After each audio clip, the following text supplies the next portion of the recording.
இதெல்லாம் ரொம்ப சாதாரண சிலையே இல்ல.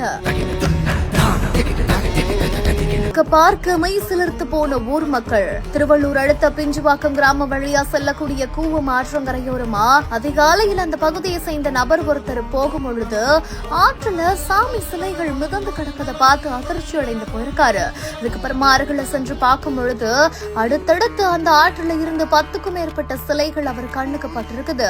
அவர் உடனடியாக கிராமத்தினர் கழித்த தகவலின் அடிப்படையில கிராம மக்கள் கூவம் ஆற்றுல குவிந்திருக்காங்க.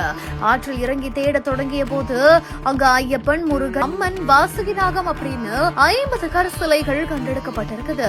பின்னர் தகவல் அறிந்து வந்த போலீசாரும் வருவாய்த்துறையினரும் சம்பவ இடத்துக்கு வருகை தந்து விசாரணையை மேற்கொண்டுட்டு வராங்க. இதை யாராவது எடுத்துட்டு வந்து இங்க போட்டாங்களா இல்ல ஆற்று நீர்ல அடிச்சு வரப்பட்டுச்சா அப்படின்னு விசாரணை மேற்கொள்ளப்பட்டு வருது. இருந்தாலுமே ஒரே நேரத்தில் அடுத்தடுத்து 50 சிலைகள் ஆற்றில் மிதந்திருக்கிற இந்த ஒரு சம்பவம் அந்த ஊர் மக்கள் ஆச்சரியத்தில் ஆழ்த்திருக்குது. MCR Pure Cotton Club, formals and casual shirts.